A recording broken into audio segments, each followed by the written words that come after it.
കനത്ത മൂടൽ മഞ്ഞിനെ തുടർന്ന് ഡൽഹി വിമാനത്താവളത്തിൽ 97 സർവീസുകൾ റദ്ദാക്കി. 200-ലധികം വിമാനങ്ങൾ വൈകി. നോർത്ത് ഇന്ത്യൻ റെയിൽവേ സർവീസ് നടത്തുന്ന 50-ലധികം ട്രെയിനുകളും വൈകിയിട്ടുണ്ട്. YS അഭിനന്ദാണ് വിവരങ്ങളുമായി ഇപ്പോൾ ഡൽഹിയിൽ നിന്നും ചേരുന്നത്. അഭിനന്ദ്, ഈ മൂടൽമഞ്ഞ് ഗതാഗതത്തെ ബാധിച്ചിരിക്കുകയാണല്ലോ, എന്തൊക്കെയാണ് വിവരങ്ങൾ? ഉന്മേഷ്, കനത്ത മൂടൽമഞ്ഞിനെ തുടർന്ന് ദൃശ്യപരിധി കുറഞ്ഞതിനാലാണ് ഇപ്പോൾ 97 വിമാനങ്ങൾ റദ്ദാക്കിയതായി ഇന്ദിരാഗാന്ധി വിമാനത്താവള അധികൃതർ വ്യക്തമാക്കിയിരിക്കുന്നത്.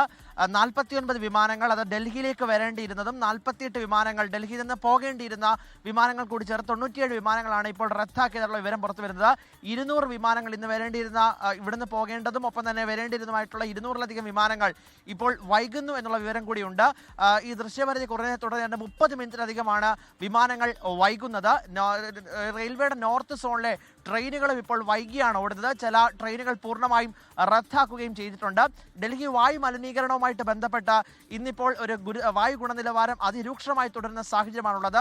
വായു ഗുണനിലവാരം ഇന്ന് ഉച്ചവരെ അത് 391 ആയിരുന്നെങ്കിൽ ഇന്ന് വൈകുന്നേരമായപ്പോൾ അത് 400 കടന്നിട്ടുണ്ട് എന്നുള്ള റിപ്പോർട്ട് കൂടിയുണ്ട്. എന്തായാലും IMD ഇപ്പോൾ ഓറഞ്ച് അലർട്ടാണ് പ്രഖ്യാപിച്ചത്. ഇന്ന് മുതൽ ശൈത്യതരംഗത്തിന് സാധ്യതയുണ്ട്.